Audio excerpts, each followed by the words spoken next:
आणि यानंतर जाऊया धाराशिव मधल्या कळंबमध्ये उद्धव ठाकरे सध्या इकडे जमलेल्या माझ्या तमाम हिंदू बांधवांनो, भगिनींनो आणि मातांनो,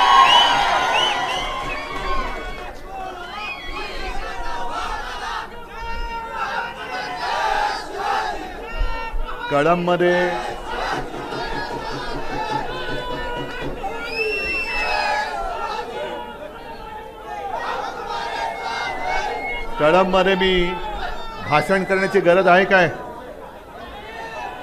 हे दोन्ही वाघ कुठे गेले? ओमराजे, कैलास, या इकडे.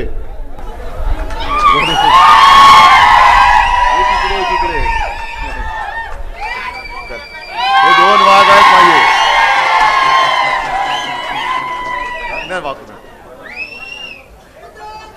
आणि तुम्ही आहात. त्याच्यामुळे मला वाटतं चॅनलवरती लाईव्ह दाखवत असाल. दाखवताय काय रे? लाईव्ह दाखवताय ना? बरं दादा, तुम्ही कॅमेरा सेट करून खाली बसला तर बरं होईल, पाठीकडे. तुम्ही पण बसा. मी एवढ्यासाठी विचारलं, लाईव्ह दाखवताय, मला टीव्हीवरती चमकायचं नाहीये. मला संपूर्ण देशाला दाखवायचंय की निष्ठा कशाला म्हणतात आणि वाघ कोणाला म्हणायचं. ही लढाई जी आता होते आहे ती लोकसभेची आणि विधानसभेची, ही लढाई नुसती पक्षांची नाहीये. ही वाघ विरुद्ध लांडगे. तुम्ही कोण आहात? बेईमानी विरुद्ध इमानदार. तुम्ही कोण आहात? गद्दार विरुद्ध निष्ठावान. तुम्ही कोण आहात? हे संपूर्ण महाराष्ट्राने ठरवायचंय की मी गद्दार आहे की मी निष्ठावान आहे, मी वाघ आहे की मी लांडगा आहे, मी इमानदार आहे की मी बेईमानी करणार आहे. आणि ही गद्दारी, ही बेईमानी, ही उद्धव ठाकरेशी नाही, शिवसेनेशी नाही, तर ती छत्रपती शिवाजी महाराजांच्या महाराष्ट्राशी तुम्ही करणार आहात. तुम्ही म्हणजे जे आपल्यात येणार नाहीत ते मी म्हणतोय, जे इमानदारीच्या बाजूने राहणार नाहीत त्यांच्याबद्दल मी म्हणतोय. आज महाशिवरात्र आहे आणि महिला दिन पण आहे. हॉटेलमधनं निघताना तिन्ही पक्षाचे, चारही पक्षाचे, पाचही पक्षाचे म्हणजे शिवसेना, काँग्रेस, राष्ट्रवादी, वंचित, आम आदमी पार्टी, सगळेच नेते आले होते, कार्यकर्ते आले होते आणि महिलाही आल्या होत्या. दोन शब्द बोलावे लागतातच. मी बोलताना म्हटलं की महिला दिनाच्या शुभेच्छा आम्ही खरं कोणत्या तोंडाने द्यायच्या? कारण मणिपूरमध्ये जे काय घडलंय ते आता बोलूही शकत नाही. आपल्या पदक विजेत्या महिला कुस्तीगीर, त्यांनी न्यायासाठी टाव फोडला, त्यांची दखल कोणी घेतली नाही. अनेक ठिकाणी आजही महिलांवरती अत्याचार होत आहेत आणि आम्ही आपल्या तुम्हाला कोरड्या आपल्या शब्दात शुभेच्छा द्यायच्या. महिला दिनाच्या शुभेच्छा म्हणजे काय दिलं नेमकं मी? काय त्यातनं आम्हाला तरी काय मिळते आणि तुम्हाला तरी काय मिळते? म्हणून मी आज केवळ राज्यातल्याच नव्हे तर तमाम आपल्या देशातल्या तमाम माझ्या माता भगिनींना हात जोडून विनंती करतोय. काल तुळजाभवानीचं मी दर्शन घेतलं. योगायोगाने इथे येताना कालीमातेचं मंदिर आहे. मी महिलांना आज विनंती करतोय हात जोडून, आम्ही संघर्षाला उतरलोय. जगामध्ये एकमेव देश आपला असा आहे की जिला आपण आपली माता मानतो, भारत माता. महिला दिनाच्या शुभेच्छा जर द्यायच्या असतील तर भारत मातेला दिल्या पाहिजेत.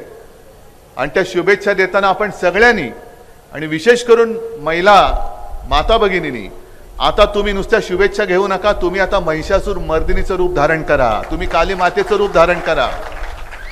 आणि जो हुकुमशाह, जी हुकुमशाही माझ्या भारत मातेला गिळायला निघाले, त्या हुकुमशाह सुराचा, नवीन महिषासूर असतो तसा हुकुमशाह सूर, त्याला खतम करा.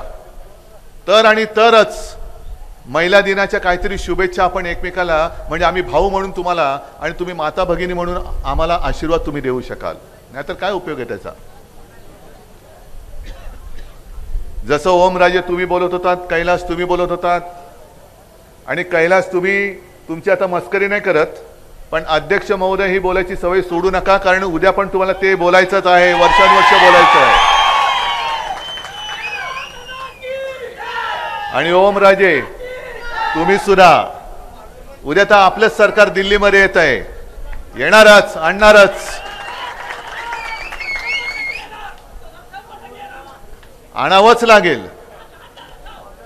कारण तुम्हाला आता तुम्ही ओमराजे काय करतायत, कैलाश भाऊ काय करतोय तुम्हाला माहिती आहे. अगदी समाजाचे विषय असतील, शेतकऱ्याचे विषय असतील, एक तरी मला सांगा, गद्दार तर सोडूनच ते गद्दारच आहेत. पण जे त्यांचे मंत्री, अगदी मी नाव घेऊन बोलायचं तर भारतीय जनता पक्षाचे मंत्री जे महाराष्ट्रातून तिकडे गेलेले आहेत, त्यांनी कधीतरी समाजाबद्दल, जसं आरक्षणाबद्दल आपला ओमराजे बोललाय तिकडे, तसं आणि शेतकऱ्यांबद्दल कधीतरी मोदींच्या समोर तोंडाची म्हणजे दातखिळ उचकटून त्यांनी काय बोललेत का? ते काय म्हणून आम्ही तुम्हाला पुन्हा निवडून द्यायचं? गेल्या वेळेला युती होती, ठीक आहे. म्हणजे आज ते त्यांनी एक नवीन सुरू केलंय की हा उद्धव ठाकरे हा पक्षप्रमुखच नाही. हे कशाला जमलेत माझ्याकडे? काय आहे? जा अमित शहाना विचारा, काल परवाकडे येऊन गेले, बोलवा त्यांना इकडे. आणि इथे मुलं बाळे बसले तिथपासून अगदी माझ्या आजोबांच्या वयाचे सुद्धा कोण असतील त्यांना विचारा, शिवसेना कोणाची आणि पक्षप्रमुख कोण, विचारा. पण ज्या गृहमंत्र्याला, देशाच्या गृहमंत्र्याला छत्रपती संभाजीनगर आणि धाराशिव हे नामांतर कोणी केलं हे माहिती नाही. ते म्हणे आम्ही केलं. 10 वर्ष आम्ही तुमच्या सोबत होतो. देवेंद्र फडणवीस मुख्यमंत्री होते तेव्हाही आम्ही तुमच्या सोबत होतो. का नाही केलं तेव्हा तुम्ही नामांतर? पण हा असा गृहमंत्री ज्याला घरामध्ये काय चालले ते माहिती नाही आणि त्या आम्हाला संपवायला निघालेत. अरे भाऊ थांब जरा, उचात नको येऊ, जरा थांब, जरा जरा जरा जरा जरा जरा ठीक आहे, जरा थांब एकदम. अरे थांब जरा, जरा थांब, जरा थांब. तुम्ही बोलताना मध्ये बोलू नका, मग मला जे बोलायचं ते मध्ये तुटेल. ते ज्या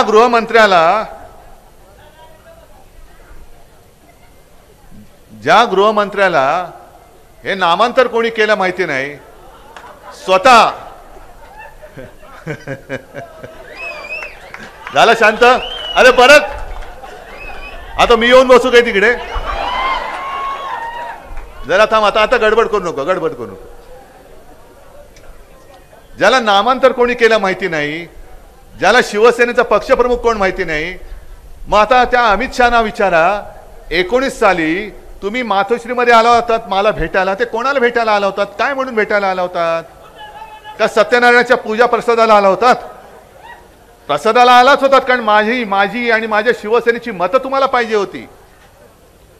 त्यावेळेला मला फोन करते, अरे उद्धव जी आपको कल तो आना है. म्हटलं क्यों, कहाँ पे? नहीं कल मैं अहमदाबाद से मैं फॉर्म भरने वाला हूँ, तो आपको तो आना चाहिए. आता हूँ, गेलो आपला. मग नंतर परत एकदा फोन आला, अरे उद्धव जी आपको मालूम है ना परसों तो आपको आना है. म्हटलं कहाँ? वाराणसी में. म्हटलं वाराणसी में क्या करना है? अरे मोदी जी अपना पर्चा भर रहे हैं. म्हटलं मी काय करू त्याच्यात? नाही आपको तो आना होगा. मला कशाला बोलवलं होतं तिकडे? अर्ध्या रात्री मी वाराणसीत गेलो होतो तिकडे. माझी पुण्याची सभा, कारण प्रचार सुरू होता लोकसभेचा, पुण्याची सभा आटपून मी मध्यरात्री त्या वाराणसीला गेलो होतो. दुसऱ्या दिवशी मोदी भावांच्या बरोबर तोंड दाखवायला, कारण आम्ही सगळे सबका साथ आणि दोस्तों का विकास. मला कशाला बोलवलं होतं? जा सांगा ना, सुप्रीम कोर्टामध्ये जाऊन सांगा की आम्ही यांच्याकडे टाइमपास करायला गेलो होतो, चाय पे चर्चा करायला गेलो होतो. सांगा. जर तुमचा स्वतःचा फॉर्म भरायला उद्धव ठाकरे पाहिजे होता, मोदींचा फॉर्म भरायला उद्धव ठाकरे पाहिजे होता, कारण तो शिवसेनेचा पक्षप्रमुख होय, मी आहेच. आणि ही शिवसेना आणि ही सगळी संपत्ती माझी वडिलोपार्जित आहे. शहा तुमचा अधिकार नाहीये. तुम्ही माझे, ह्या लोकांनी मोठे केलेले, म्हणजे इथे आमदार आणि खासदार माझेच आहेत आणि माझेच राहणार आहेत. पण आता याच्या पुढे जाणार तिकडे एक तो खेकडा त्यांनी घेतलाय. पण इथं तुम्ही आमदार चोरले असाल, खासदार चोरले असाल, खोक्यांमध्ये बसवला असाल, पण माझी ही संपत्ती कशी चोराल तुम्ही? या ना यांच्या समोर येऊन बोलून दाखवा. आणि मी त्या नार्वेकरांना सुद्धा सांगतोय, त्या लबाडाला, होय लबाडच आहे तो. आता निवडणूक लढतोय म्हणतोय भाजपकडनं. मग मला सांगा, बंगालमध्ये एका न्यायमूर्तींनी राजीनामा दिला, गंगोपाध्याय. आले कानावर तुमच्या? आले ना? अरे हो की नाही? नसेल तर नाही सांगा, मी सांगतो. बंगालमध्ये आता निवडणुकीच्या तोंडावरती एक ते गंगोपाध्याय म्हणून न्यायमूर्ती होते, त्यांनी 4 दिवसापूर्वी राजीनामा दिला आणि भारतीय जनता पक्षात प्रवेश करून आता ते लोकसभेची निवडणूक लढतायत. आणि मग आज सामनामध्ये अग्रलेख आहे, काल सुद्धा लोकसत्तेत अग्रलेख होता. काल लोकसत्तेच्या अग्रलेखाचं नाव शीर्षक होतं न्यायदेवता बाटली आणि आज सामनामध्ये दिलेलं आहे. हे महोदय ज्या वेळेला न्यायमूर्ती होते तेव्हा असे त्यांनी काही निर्णय दिलेत की ज्या तृणमूल काँग्रेसच्या विरोधातले त्यांनी निर्णय दिलेले आहेत. आज ते जे बाहेर पडलेत ते तृणमूल काँग्रेसवरती आग पाखड करतायत. मग तुम्ही त्या खुर्चीमध्ये बसला होता, त्या खुर्चीचं पावित्र्य तुम्ही राखलं होतं हे कशावरून? कारण तेच गंगोपाध्याय सांगतायत की भारतीय जनता पक्ष माझ्या संपर्कात होता आणि मी देखील त्यांच्या संपर्कात होतो. म्हणजे न्यायमूर्ती एखादा निवृत्त झाल्यानंतर त्याला राज्यसभा देणं किंवा राज्यपाल देणं हे चोरी चोरी छुपे छुपे चालत होतं. पण आज उघडपणाने न्यायदानामध्ये सुद्धा जर भाजपची ही काळी मांजरं बसली असतील तिकडे, तर आम्ही न्याय मागणार कोणाकडे?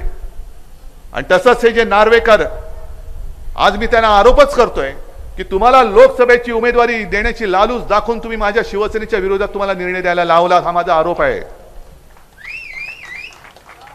कारण सर्वोच्च न्यायालयाने काल म्हटलेलं आहे की तुम्ही म्हणजे त्या लवाद्यांनी जो काही निकाल दिलेला आहे, निर्णय दिलेला आहे, तर सर्वोच्च न्यायालयाच्या निर्णयाच्या विरुद्ध वाटत नाही काय, हा सर्वोच्च न्यायालयाचा प्रश्न आहे.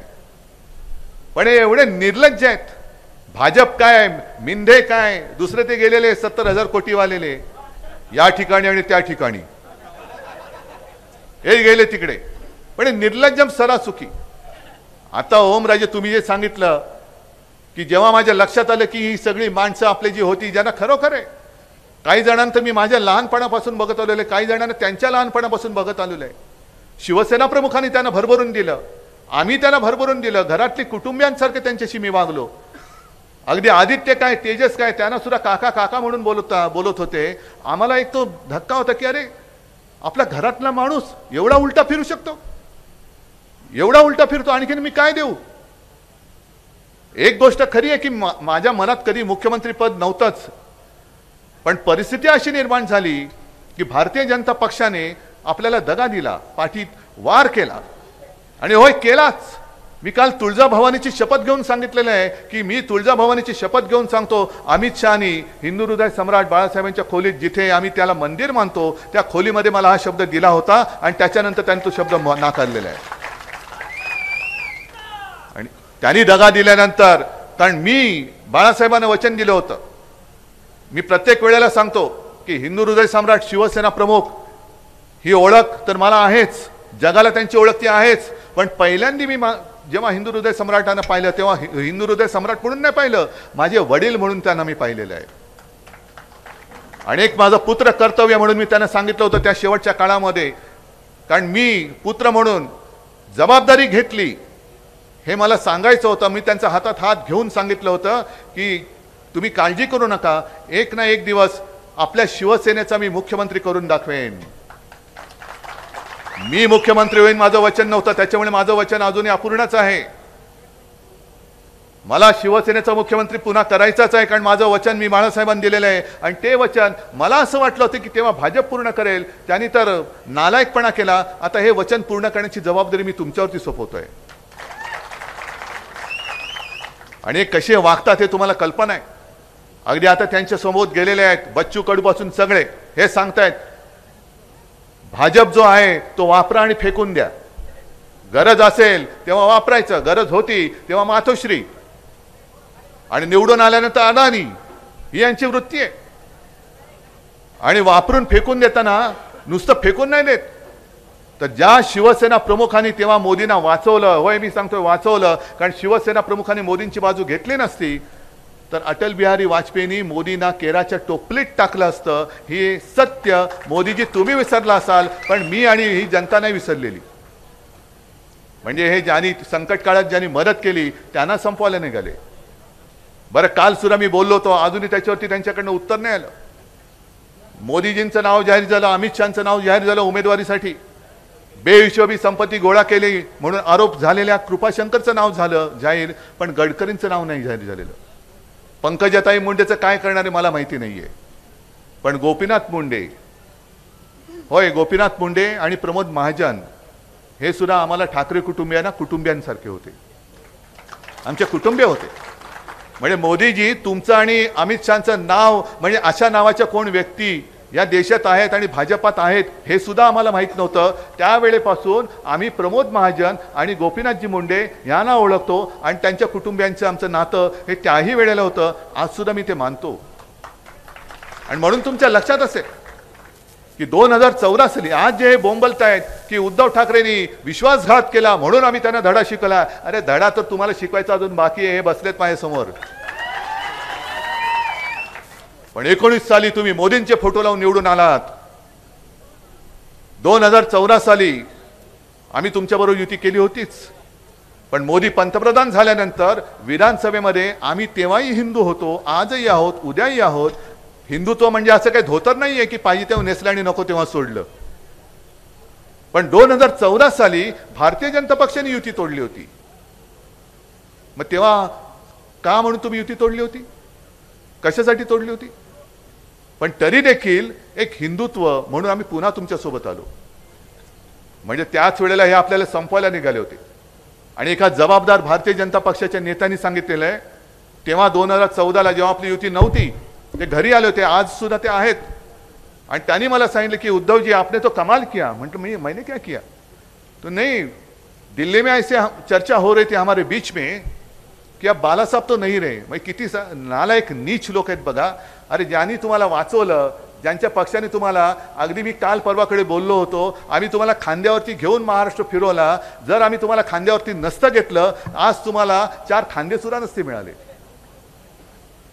पण त्या शिवसेनेला म्हणे अब उद्धव के साथ कोई आ नहीं सकता. बघा ना अजूनही येत आहेत लोक. पण त्याच्या पुढचं वाक्य महत्वाचं होतं 2014चं, अब समय आया है शिवसेना को खत्म करो. तुम्ही शिवसेनेला खत्म करायला निघालात. तुम्ही गोपीनाथजींच्या मुलीला सुद्धा तिचं राजकीय आयुष्य खत्म करायला निघालात. 2014 साली युती तोडल्यानंतर देखील मी माणुसकी जपली होती. पंकजाताईच्या विरुद्ध मी उमेदवार दिला नव्हता दिला मी उमेदवार. कारण आम्ही नातं जपणारी माणूस आहोत. आम्ही नातं जपणं हे आमचं हिंदुत्व आहे. कामापुरता मामा, काम झालं की तोडून द्या, फेकून टाका, संपवून टाका, हे आमचं हिंदुत्व नाहीये. आणि काल काय मी रोज बोलतोय, आता सुद्धा तुम्हाला मी सांगतोय की काय ही कसली लढाई आहे. उद्धव ठाकरेची लढाई नाही, ही आपल्या सगळ्यांची लढाई आहे. का मला मुख्यमंत्री पदावरून खाली खेचलं? कारण मी मुख्यमंत्री होतो तेव्हा हे जे लोक जमलेत त्यांच्याकडे, मला इथल्या गुजराती लोकांबद्दल राग नाही. परत सांगतो, गुजरात सुद्धा आमचाच आहे. पण संपूर्ण महाराष्ट्रातून उद्योग धंदे ओरबाडून तुम्ही गुजरातला नेत आहेत. गुजरात गुजरात गुजरात. आमदार सुद्धा पळवले ते पहिले गुजरात. कैलास सुद्धा पहिला त्यांनी मला फोन केला की साहेब कळत नाही हा रस्ता कुठे चाललाय. मग ते बघितलं, अरे सुरतेकडे चाललाय. म्हणजे आमदार सुद्धा गुजरात, सगळे उद्योगधंदे गुजरात. आता सुद्धा जे देशामध्ये 3 सेमीकंडक्टरचे उद्योग येत आहेत त्यातले 2 उद्योग हे मोदींनी डायरेक्ट गुजरातला नेले. काय महाराष्ट्राने काय घोडं मारले तुमचं? गुजरातला तुम्ही समृद्ध करा, जरूर करा. राज्यात काय, संपूर्ण देशातली प्रत्येक राज्य ही समृद्ध झाली पाहिजे, तरच भारत माता की जय आम्ही बोलू शकतो, एवढी जाणीव आम्हाला आहे. पण आमच्याकडे येणारे उद्योग, आमच्याकडे असणारे उद्योग, अगदी डायमंड मार्केट सुद्धा गुजरात, फिल्मफेअर अवॉर्ड गुजरात, क्रिकेटचा अंतिम सामना गुजरात. काय लावलंय काय? हे मी बोलल्यानंतर हे तुम्हाला पटते की नाही पटत? पटते ना? तुमच्या हक्काचे म्हणजे ते जे 2 उद्योग जे त्यांनी गुजरातला नेले, समजा एक नेला असता, एक मला आपल्याला महाराष्ट्राला दिला असता आणि एक त्यांनी आता आसामला दिला असता, काय फरक पडला असता? 80,000 ते 1,00,000 नोकऱ्या, प्रत्यक्ष आणि अप्रत्यक्ष रोजगार त्या उद्योगातून मिळणार आहेत. महाराष्ट्र नुसतं तुमच्या राम राम करत घंटा वाजवायची? हे नुसतं घंटा वाजवणारं हिंदुत्व आमचं नाही आहे. आमचं हिंदुत्व आहे हृदयात राम आणि हाताला काम देणारं आमचं हिंदुत्व आहे. पण हे मी बोलल्यानंतर उत्तर नाहीये. कारण वेदांता फॉक्सकॉन यांनी पाठवला होता गुजरातला. बरं, गेल्यानंतर वेदांता फॉक्सकॉनच्या कंपनीच्या लोकांनी बघितलं तिकडे काहीच सुविधा नाही. ते डोलारा काहीतरी गाव आहे. तो डोलारा नुसता कागदावरती आहे, प्रत्यक्ष डोलारा कोसळलेला आहे त्यांचा. डॉलरच नाहीये. ती कंपनी देशाबाहेर निघून गेली. महाराष्ट्रामध्ये येत होती ती कंपनी, आपल्याबरोबर त्यांच्या बोलणी झाली होती. मी मुख्यमंत्री होतो तेव्हा उद्योग मंत्री होते, अगदी आदित्य सुद्धा त्यांच्यासोबत बोलत होता. आणखीन मंत्रिमंडळात नितीन राऊत होते, ते बोलत होते. महाराष्ट्रामध्ये येत होता उद्योग, पण यांनी जबरदस्ती गुजरातला नेला आणि गुजरातमध्ये काही नाही म्हणून देशाबाहेर गेला. महाराष्ट्राचं नुकसान झालं, देशाचं नुकसान झालं, पण यांची काहीच पडलेली नाहीये. मग हे मी बोलल्यानंतर हे सत्य आहे. काल देवेंद्र फडणवीस असं बोललेत, अरे इथून उद्योग जर का गुजरातला गेले तर गुजरात काय पाकिस्तान आहे का? ठीक आहे, तुम्ही ज्यांची खुर्ची चाटताय त्यांच्यासाठी तुमच्यासाठी ते बरोबर आहे देवेंद्रजी, पण गुजरात हा जर का पाकिस्तान असेल तर महाराष्ट्र म्हणजे काय पाकिस्तान आहे का? आणि देवेंद्रजी तुम्ही पाव मुख्यमंत्री जे राहिले आहेत ते महाराष्ट्राचे आहात ते का गुजरातचे आहात? मग जाहीर करायचं, देवेंद्र फडणवीस पाव उपमुख्यमंत्री गुजरात करा जाहीर, मग आम्हाला काय म्हणायचं नाहीये. पण असं करत करत तुम्ही आमचं मंत्रालय सुद्धा उद्या तुम्ही गुजरातला न्याल आणि मग सांगलात अरे गुजरातला गेलोय ना, काय पाकिस्तानात गेलोय? ही कुठली वृत्ती आहे? आणि काल मी तुळजाभवानीची शपथ घेतल्यानंतर रावसाहेब दानवे सुद्धा बोलले की म्हणे नाही नाही नाही नाही नाही, त्यावेळेला ही अशी चर्चा झालीच नव्हती, अशी चर्चा. अहो दानवे साहेब तुम्ही होतात कुठे तिकडे? तुम्हाला तेव्हा कोण विचारत तरी होता का? बसला असेल तर खाली मातोश्री खाली बसला असाल. आणि त्याहीपेक्षा मी या जनतेला विचारतो, रावसाहेब दानवेंसाठी अमित शहा देव असतील, पण माझ्या महाराष्ट्रासाठी तुळजाभवानी माझी माता आहे ना रे? मग तुमचा विश्वास उद्धव ठाकरेंनी घेतलेल्या तुळजाभवानीच्या शपथेवर आहे की दानवेने घेतलेल्या रावसाहेब दानवेने घेतलेल्या अमित शहाच्या शपथेवर आहे? मला सांगा. आणि एवढा खोटारडेपणा मी आई जगदंबेच्या दारामध्ये येऊन तिच्या मंदिरात जाऊन हे असं करू शकेन असं तुम्हाला वाटतं? मला खोटं बोलण्याची गरज नाहीये, कारण जे मी बोललोय अगदी आई वडिलांची शपथ घेतलेली आहे, आई भवानीची शपथ घेतलेली आहे, आणखीन कोणाची शपथ घेऊ? पण केवळ अमित शहा बोलेल ते ब्रह्मवाक्य हे दानवे साहेब तुमच्यासाठी असेल, आमच्यासाठी त्या वाक्याला काडीची किंमत नाहीये. कारण अमित शहा ज्या वेळेला तोंड वर करून बोलतात की उद्धव ठाकरेला त्याच्या मुलाला मुख्यमंत्री करायचंय, बरं धरून चालक करायचंय, पण पहिले ही निवडणूक ही लोकसभेची आहे, एवढं कळत नाही देशाच्या गृहमंत्र्याला. मग देशाच्या गृहमंत्र्याला मणिपूरमध्ये जाता येत नाही, देशाच्या गृहमंत्र्याला अरुणाचलमध्ये काय चालले कळत नाही. बरं मोदी आता जे बोललेत, काल मोदी कुठे गेले होते? काश्मीर. आणि काश्मीरमध्ये जाऊन ते बोलून आले की 370 कलम काढल्यानंतर आता काश्मीर मोकळा श्वास घ्यायला लागले. अरे 370 कलम काढायला आम्ही सुद्धा पाठिंबा दिला होता, पण लोकशाही ज्याला म्हणतात, तुमचे हातपाय बांधून ठेवतो मी आणि मग सांगतो तुम्हाला बघा श्वास घेतोय की नाही. श्वास घेतोय ना, आहे ना लोकशाही. हातपाय बांधून ठेवलेत आणि नुसता श्वास चालू ठेवले, काय उपकार करताय तुम्ही आमच्यावरती? मग काश्मीर जर मोकळा श्वास घेत असेल तर गेल्या 5 वर्षात काश्मीरमध्ये निवडणुका का घेतल्या नाहीत तुम्ही? आता लोकसभेच्या निवडणुका आल्या आहेत आणि कोर्टाने त्यांना तंबी दिली 6 महिन्यात निवडणुका घ्या म्हणून तुम्हाला ती निवडणूक घ्यावी लागते. पण काश्मीर खरंच मोकळा श्वास घेत असेल तर काश्मीरमध्ये आजपर्यंत मोदींनी निवडणुका का घेतल्या नाहीत ह्या प्रश्नाचं उत्तर तुम्ही द्या. आणि मग त्याच्याही पुढे जाऊन मी तुम्हाला सांगतो, मोदीजी तुम्ही काश्मीरमध्ये गेला होतात, बाजूला लेह लडाखमध्ये का नाही गेलात? कारण लेह लडाखमध्ये तुम्ही बघितलं असाल नसाल, लाखो लोक रस्त्यावरती उतरले होते, लाखो लोक.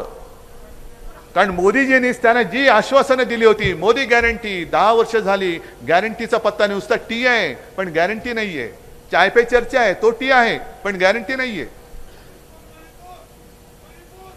मणिपूरमध्ये तर जायची हिंमतच नाहीये. मी काल बोललो ना, हे गृहमंत्री जे आहेत अमित शहा तिकडे शेपूट घालतात आणि इकडून फणा करतात, असे नागोबा आहेत.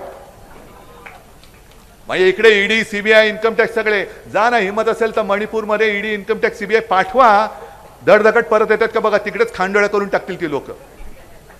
पण आम्ही सुसंस्कृत पडतो ना, सुसंस्कृत आहे. संजय राऊत जे बोलले की त्यांनी तो लढलाच, तसे सगळे शिवसैनिक लढतायत, पण आम्ही कायदा मानणारी लोक आहोत म्हणून तुम्ही आमच्यावरती अत्याचार करताय. जर मणिपूर सारखी परिस्थिती असेल तर तिकडे तुमचे ईडी सीबीआय वाले का जात नाहीत, का पाठवत नाही? आणि असं म्हणतात मोदीजींनी ते रशिया आणि युक्रेनचं चालू असलेलं युद्ध सुद्धा थांबवलं होतं, हो ना? अरे तुम्ही हसताय काय? तुम्हाला एवढा विश्वास म्हणजे आहे की नाही? विश्वास आहे की नाही? पण युक्रेन आणि रशियाचं युद्ध थांबवलं तर मणिपूर शांत का नाही केलं? आपल्याच देशाचं आहे ना. मोदी परिवार में क्या मणिपुर नहीं है क्या? मोदी परिवार में लेह लडाख नाहीये. मोदी परिवार मध्ये जिथे चीन घुसलाय तो अरुणाचल नाहीये. पण ते सगळं बाजूला ठेवायचं आणि नुसतं अब की बार, अरे अब की बार भाजपा तडीपार द्या पाठवून याला तडीपार. माझ्या साध्या साध्या शिवसैनिकाला तडीपार करता काय? निवडणुकीमध्ये हा मतदार भाजपला संपूर्ण मुळासकट उकडून तडीपार केल्याशिवाय राहणार नाही. आणि आज पुन्हा सांगतो, आज महाशिवरात्र म्हटल्यानंतर माझ्याबरोबर ओम पण आहे आणि कैलास पण आहे. हा काही योगायोग मी काहींची नावं नाही ठेवली आणि त्यांना सुद्धा आमिष होती, पण हे निष्ठेला जागले. कारण त्यांना माहित आहे ओम तुम्ही बोललात ते फार महत्वाचं आहे की 350 वर्ष झाल्यानंतर सुद्धा खंडोजी खोपडे ही गद्दाराची अवलाद, सूर्याजी पिसाळ गद्दाराची अवलाद, पण तानाजी मालुसरे, बाजीप्रभू देशपांडे, सगळे यशाजी कंक, ही सगळी. त्याच्यामध्ये सुद्धा एक मुद्दा म्हणून सांगतो, कान्होजी जेदे नाईक, म्हणजे हे सगळं इतिहासामध्ये आहे. अफजल खान जेव्हा चालून आला होता इकडे तुळजापूरमध्ये सुद्धा त्यांनी भयानक तांडव केलं होतं. तांडव कसलं, सगळं सत्यानाश केला होता. आणि अक्षरशः अफजल खानाची जेव्हाची स्वारी होती त्या म्हणजे काही निवडणुका नव्हत्या.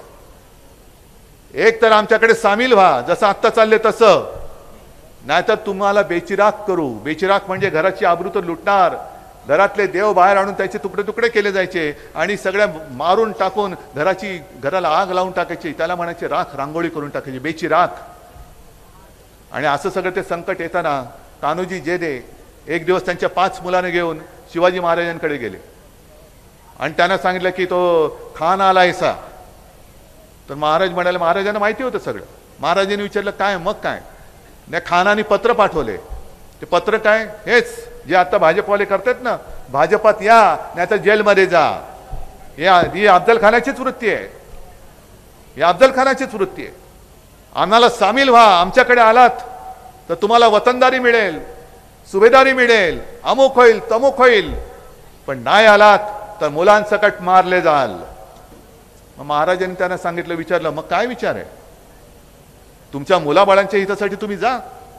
आणि जे कान्होजी जेदे नाईक चिडले, त्याने एक बाजूला एक लोटा होता तो घेतला आणि महाराजांच्या पायावरती पाणी सोडलं. ते म्हणाले, हे सोडलं मी पाणी माझ्या वतनदारीवर, हे सोडलं मी माझं पाणी माझ्या 5 मुलांवर, पण या जेद्याच्या अंगामध्ये जोपर्यंत प्राण आहे तोपर्यंत जेदे आणि त्याची 5 मुलं भगव्याची बेईमानी करणार नाही. मेलो तरी 72, पण हातातला भगवा सोडणार नाही.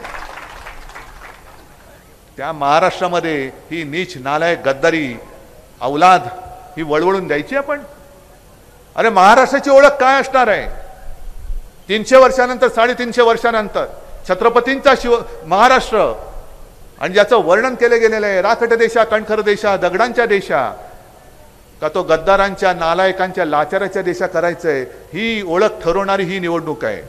आणि म्हणून तुम्हाला जे मी सांगतोय की प्रत्येकाने ठरवायचं आपण कोण आहोत, गद्दार आहोत का निष्ठावान आहोत, आपण वाघ आहोत की लांडगे आहोत, आपण इमानदार आहोत का बेईमानदार आहोत. एवढ्या प्रश्नाचं उत्तर जे तुम्हाला पटेल ते घ्या आणि मतदान करा.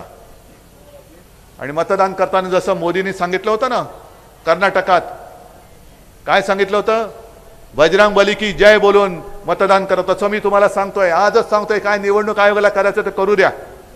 हर हर महादेव, जय भवानी, जय शिवाजी, असं करून या हुकुमशाहीला गाडून टाका. आणि ते गाडल्यानंतर छत्रपती शिवाजी महाराजांना अभिमान वाटेल, असा माझा महाराष्ट्र हा देशाला दिशा दाखवल्याशिवाय राहणार नाही, हा विश्वास व्यक्त करतो आणि आपली रजा घेतो. जय हिंद, जय महाराष्ट्र. धाराशिव मधल्या कळंबमध्ये उद्धव ठाकरे यांची सभा सुरू आहे. याच सभेमध्ये उद्धव ठाकरे बोलत होते. भाजपनं आपल्याला दिलेली आश्वासनं, 2014 पासून भाजप शिवसेनेचा झालेला प्रवास, या सगळ्यावर उद्धव ठाकरे यांनी बोलताना भाजपवर जोरदार टीका केली. 300 वर्षांनंतर महाराष्ट्राची ओळख काय असणार आहे, हा सवाल उद्धव ठाकरे यांनी या भाषणामध्ये उपस्थित केला. आणि निष्ठा काय असते ते देशाला दाखवायचं आहे, असं आवाहन उपस्थित असलेल्या शिवसैनिकांना केले. आपण गद्दार आहोत की निष्ठावान आहे हे प्रत्येकानं प्रत्येकाचं ठरवायचं, असंही उद्धव ठाकरे यांनी या भाषणामध्ये म्हटलं. एबीपी माझा, उघडा डोळे बघा नीट.